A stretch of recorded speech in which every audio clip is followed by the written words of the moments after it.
Hello नमस्कार दोस्तों, सभी का स्वागत है मेरे इस चैनल पर। तो चलिए आज हम जिस चीज़ पर बात करने वाले हैं, जी हाँ, जो आपके सामने दिख रहा है 1767 बिहार अमीन वैकेंसी से रिलेटेड। जैसा कि आप सभी को पता है कि इसका रिज़ल्ट आ चुका है ना, इसका रिज़ल्ट आ चुका है, रैंक डिक्लेयर हो चुका है। जिनकी अच्छी रैंक आई है सभी को बधाई देते हैं, जिनकी नहीं आई है ठीक, कोई बात नहीं, आप दूसरे में ट्राई करिएगा। तो चलिए आज जिस चीज़ पर बात कर रहे हैं, जो आपने थंबनेल में देखा था कि डीवी कौन सा लगेगा, कौन कौन से डीवी लगेंगे, यानी डॉक्यूमेंट्स कौन कौन सा लगेगा, माफ़ कीजिएगा, डीवी नहीं, डॉक्यूमेंट वेरिफिकेशन में कौन से डॉक्यूमेंट्स लगेंगे, प्लस जो सर्टिफिकेट्स हैं वो कब के होने चाहिए, दूसरी बात, और तीसरी इंटरव्यू होगा कि नहीं होगा। आप जब ये पूरा वीडियो देखिएगा तीनों चीज़ों पे आप क्लियर हो जाइएगा, और फैक्ट के साथ बात करूँगा, बस ऐसे ही उल जलूल कुछ भी नहीं बोलूँगा, ठीक। तो चलिए हम शुरू करते हैं इस चीज़ को। तो जो मैं कैसा तरीका है कि देखिए, जो प्योर यूआर कैटेगरी का बच्चा है ना, प्योर यूआर, तो उसको जो डॉक्यूमेंट्स लगेंगे वो तो सभी को कॉमन लगेगा, सभी, जो चाहे जो भी बच्चा हो। लेकिन और इसके साथ जो भी इसमें कैटेगरी वाला होगा उसको बस अपने एक्स्ट्रा जो ये होंगे इसमें आप प्लस आप इस चीज़ को कर लीजिएगा, तो आपके लिए वो डॉक्यूमेंट चाहिए होंगे। समझ गए इस बात को। तो मैं सबसे पहले आपको प्योर यूआर जो कॉमन वाला डॉक्यूमेंट है वो कौन कौन से लगेंगे वो सारे बताता हूँ, फिर उसके बाद स्पेसिफिक एक एक करके कौन से कास्ट क्या कब कैसे लगेगा वो सब डिस्कस करते हैं इस चीज़ पर। तो चलिए मैं शुरू करता हूँ इस चीज़ को। तो सबसे पहला जो डॉक्यूमेंट है वो वही ट्वेल्थ का ट्वेल्थ या इक्विवेलेंट का सर्टिफिकेट एंड प्लस मार्कशीट, ठीक है, सर्टिफिकेट्स एंड मार्कशीट। और इनमें ये तो हो गया ट्वेल्थ का। दूसरा है, मैं एक चीज़ और इसमें ऐड करूँगा लेकिन वो ये लिखने के बाद, टेंथ का सर्टिफिकेट एंड मार्कशीट। अब देखिए इन दोनों में तो सबसे पहले जो आपका नाम होना चाहिए यही सेम नाम आपने जो अमीन वाले एप्लीकेशन में अप्लाई करा था वही सेम होना चाहिए। कोई कहीं भी हल्का सा चेंज आपके जो कैंडिडेचर है उसको रद्द करवा सकता है। तो जो नाम आपका ट्वेल्थ सर्टिफिकेट मार्कशीट में है, जो टेंथ सर्टिफिकेट मार्कशीट में, वही सेम होना चाहिए वहाँ पे, ठीक है। तो ये हो गया, नेम हो गया, डेट ऑफ बर्थ हो गया, फादर नेम और मदर नेम, ये चार चीज़ें कॉमन जो है वो सेम होनी चाहिए। रोल नंबर अगर वहाँ पे आपने लिखा है तो रोल नंबर भी सेम होना चाहिए, ठीक है। तो ये हो गया। अब देखिए कई बच्चे क्या कर रहे हैं, उनका ट्वेल्थ का सर्टिफिकेट तो ठीक है बट टेंथ के सर्टिफिकेट में कह रहे हैं कुछ दिक्कत आ रही है, और कई बच्चों ने उनको सुझाव भी दिया कि कोई बात नहीं, 12वीं के सर्टिफिकेट पर भर्ती है ना, तो 10वीं में गलती है तो उतना ज़्यादा वो मैटर नहीं करता है। लेकिन मैं आपसे ये प्रश्न पूछना चाहता हूँ कि अगर आपका 10वीं ही गलत है तो 12वीं कैसे सही होगा? 12वीं आपने 10वीं करने के बाद ही ना की है, 10वीं का ही सर्टिफिकेट लगा करके आप आगे बढ़े और फिर 12वीं की हो, तो 12वीं जो हुआ है वो 10वीं के बेस पर। अगर 10वीं में कुछ गलती है तो वो माफ़ नहीं करेंगे, मेरे हिसाब से विभाग इस चीज़ को माफ़ नहीं करेगा। तो आपका 10th का सर्टिफिकेट, 12th का सर्टिफिकेट एंड अमीन के एप्लीकेशन फॉर्म में नाम, पिता का नाम, माता का नाम, डेट ऑफ बर्थ सब सेम होना चाहिए, कुछ भी अलग नहीं होना चाहिए। अगर अलग होगा तो आपके ऊपर आपके लिए प्रॉब्लम वो खड़ी कर सकता है, ठीक है। तो ये बात होगी इन सब से रिलेटेड। अच्छा, इसमें एक और चीज़ है कि जो बीसीसीबी का प्रोस्पेक्टस आया था उसमें एडमिट कार्ड भी लिखा हुआ था, ठीक है ना। तो बीसीसीबी जो होता है ना वो असल में एंट्रेंस एग्जामिनेशन करवाता है ना, जैसे मान लीजिए पॉलिटेक्निक या आईटीआई इन सब में भर्ती के लिए, तो इसीलिए वहाँ पर क्या है वो एडमिट कार्ड मांगता है। क्योंकि जैसे मान लीजिए कोई 10वीं का बच्चा एग्ज़ाम दिया 10वीं का और उसका रिजल्ट आया और उसके बाद उसने पॉलिटेक्निक में एडमिशन लिया, तो उस समय उसके पास एडमिट कार्ड 10वीं का रहता है, तो इसीलिए वहाँ पर उन्होंने एडमिट कार्ड इसमें भी 12वीं में भी और 10वीं में भी मैंशन किया है, ठीक है। कई लोग 12वीं करके भी पॉलिटेक्निक करते हैं तो इसलिए वहाँ एडमिट कार्ड है। लेकिन जब विभाग इसका डीवी का जारी करेगा नोटिस ना, तो उसमें एडमिट कार्ड नहीं होगा, क्योंकि एडमिट कार्ड का कोई ज़रूरत नहीं होता है ऐसे, ठीक है। मेन सर्टिफिकेट एंड मार्कशीट का ज़रूरत होता है। तो ये दो चीज़ क्लियर हो गई। अब देखिए तीसरा जो है वो है आप लोगों का कैरेक्टर सर्टिफिकेट। तो कैरेक्टर सर्टिफिकेट ये आप थोड़ा वेट कर लीजिए कि विभाग क्या बताता है, क्योंकि विभाग के पास सारा रिजल्ट के जो रैंक आया उसके बाद अब सारा जो जिम्मा है विभाग को दे दिया गया है।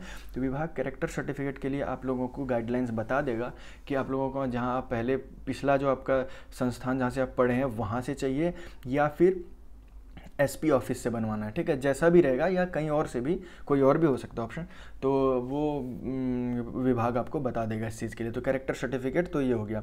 अब देखिए एक और आता है रेजिडेंशियल सर्टिफिकेट। रेजिडेंशियल यानी कि आवासीय सर्टिफिकेट, डोमिसाइल। जिन्होंने भी डोमिसाइल में हाँ किया है उन सभी को डोमिसाइल प्रोड्यूस करना वहाँ पर ज़रूरी हो जाता है। और जो भी यहाँ पर मैं दो बात कहूँगा कि आपने जो भी डॉक्यूमेंट अपने फॉर्म फिलअप करते टाइम दिया था वो, प्लस अगर आपने मान लीजिए अभी फ़िलहाल का भी रेसिडेंशियल सर्टिफिकेट आपने बनवाया है, आप ये दोनों ले जाइएगा। जो भी यहाँ दस्तावेज आपने फर्स्ट में जो फॉर्म फिलअप करते टाइम दिए थे वो ज़रूरी है, वो बहुत ज़रूरी है। और वो क्यों ज़रूरी है इसका मैं प्रूफ भी आपको दूंगा जो प्रोस्पेक्टस आया था उसके थ्रू। तो पहले आप देख लीजिए कौन कौन से डीवी के डॉक्यूमेंट्स की ज़रूरत है। तो रेसिडेंशियल में जो आपने अपलोड किया था स्टार्टिंग में फॉर्म फिलअप करते टाइम वो, प्लस अगर आपने अभी नया बनवाया तो वो भी आप लेते जाइएगा, ठीक है। इसके बाद एक आ जाता है फाइनल फॉर्म। क्या आ जाता है? फाइनल जो आपका एप्लीकेशन फॉर्म था ना, जो आपने भरा था वो, अगर आप गुम कर चुके हैं तो कई बार ये जो होता है विभाग जो होगा या बोर्ड जो होगा वो क्या करेगा, लिंक देगा, आप वहाँ से डाउनलोड कर लीजिएगा। उसके बाद अपने पासपोर्ट साइज़ फ़ोटोज़ ले लीजिएगा, 10 ज़रूरत तो 2 ही 3 की होती है बट एक्स्ट्रा में रख लीजिएगा, और एक आईडी प्रूफ रख लीजिएगा और इसकी अपनी फ़ोटोकॉपी करवा लीजिएगा। तो ये कॉमन डॉक्यूमेंट्स हो गए जो आपको वहाँ पे ज़रूरत पड़ सकता है। बट याद रखिएगा इन सब में एक चीज़ और कॉमन है कि नाम, डेट ऑफ बर्थ, पिता का नाम, माता का नाम एकदम सेम होना चाहिए, एक अक्षर भी उसमें बदलाव नहीं होना चाहिए, ठीक है। तो ये हो गया। अब ये हो गया कॉमन जो सभी को ज़रूरत है। अब आते हैं कि जो अलग जो कैटेगरीज हैं उन सबको क्या ज़रूरत है। जैसे मान लीजिए कास्ट सर्टिफिकेट, BC, EBC, इन सबको अपना अपना सर्टिफिकेट्स चाहिए, ठीक है। या EWS जिन्होंने ये लगाया होगा EWS, ठीक है। तो कास्ट सर्टिफिकेट, इनकम सर्टिफिकेट्स, ये सब ज़रूरत है वहाँ पे। अब देखिए, अब एक यहाँ पे जो चीज़ मैं बता रहा था कि ये जितने भी सर्टिफिकेट्स थे जो आपने शुरू में अपलोड किए थे विभाग को, ये वैकेंसी के लिए जब फॉर्म फिलअप कर रहे थे, जब उस टाइम जो दे रहे थे डॉक्यूमेंट, उसकी ज़्यादा महत्वता होने वाली है। जो भी आपने भरते टाइम डॉक्यूमेंट अपलोड किया है वो ज़्यादा इम्पॉर्टेंट है बनिस्पत की अभी के।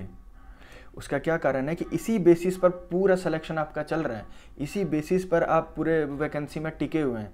ये अगर नहीं रहता तो आपका नाम सिलेक्शन लिस्ट में नहीं होता, शॉर्ट लिस्टिंग वाला जो लिस्ट है तो उसमें रिजेक्शन लिस्ट में नाम होता, ठीक है।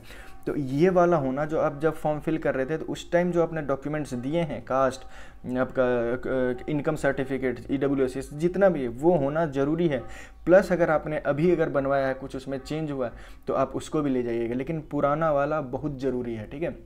जैसा कि उसमें क्या कहते हैं, कई लोग हैं EWS जो है अभी नया इसका फाइनेंशियल ईयर का बनवा रहे हैं, तो ठीक है आप बनवा लीजिए, आप उसको भी ले जाइएगा, लेकिन जो आप फॉर्म फिल करते टाइम था उसको भी ले जाइएगा, ताकि जो वहाँ पर जो जांच करने वाला रहेगा वो जांच करके देखेगा कि हाँ जी बच्चे ने जो जो डॉक्यूमेंट्स दिए थे उसका ये रहा हार्ड कॉपी, है ना।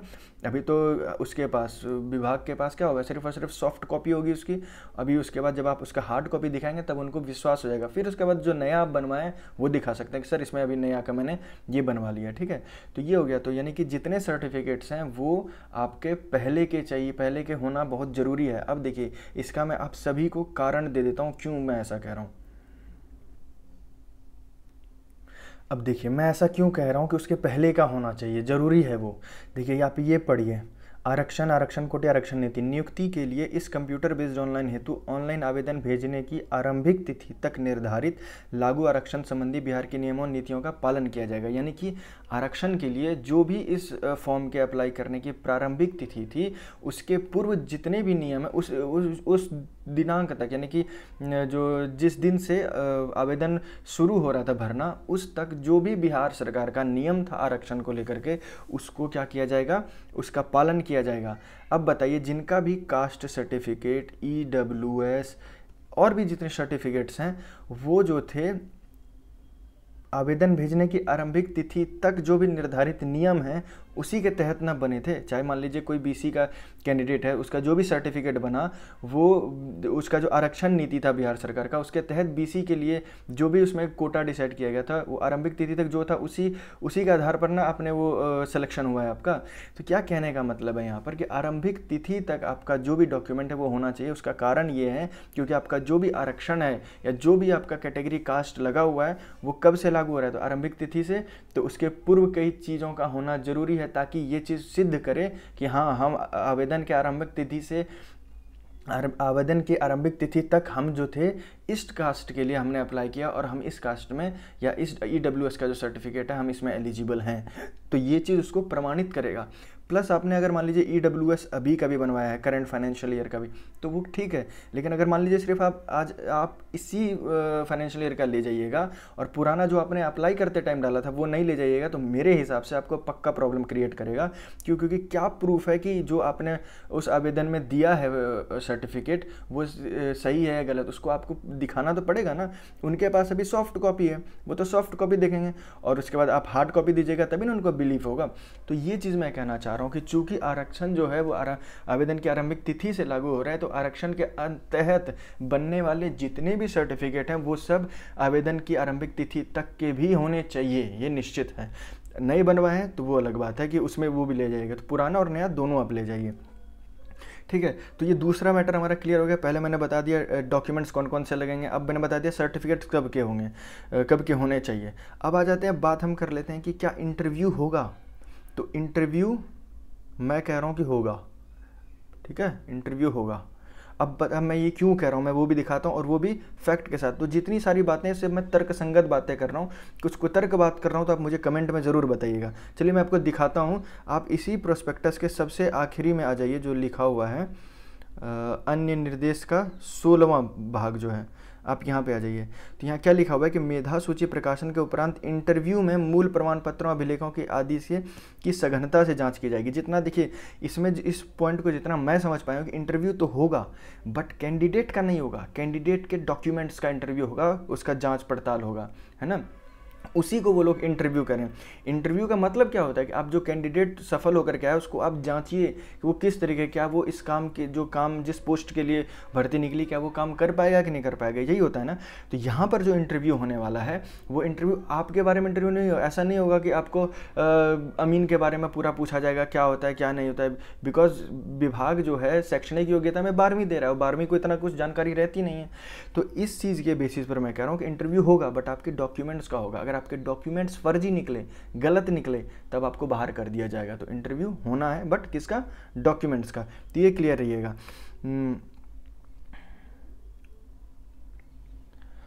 तो दोस्तों ये था आप सभी के सामने अपडेट, ठीक है। और भी कई सारी बातें जो भी आपको अगर जानना है तो आप कमेंट में हमको लिख करके बता सकते हैं। तो आज हमने क्या क्या जान लिया कि डॉक्यूमेंट्स डीबी में कौन कौन से डॉक्यूमेंट्स लगेंगे, सर्टिफिकेट्स कब के होने चाहिए, और इंटरव्यू होगा कि नहीं होगा, इसको भी मैंने क्लियर कर लिया है। अगर इसमें कुछ ऐसा लगा हो, मैंने गलत बताया हो या कुछ रह गया हो बताने को, तो आप हमको कमेंट में ज़रूर बताइएगा। और ऐसी और इन्फॉर्मेशन पाने के लिए मेरे चैनल से आप जुड़ सकते हैं। मिलते हैं अगले वीडियो में। धन्यवाद। जय भारत, जय हिंद।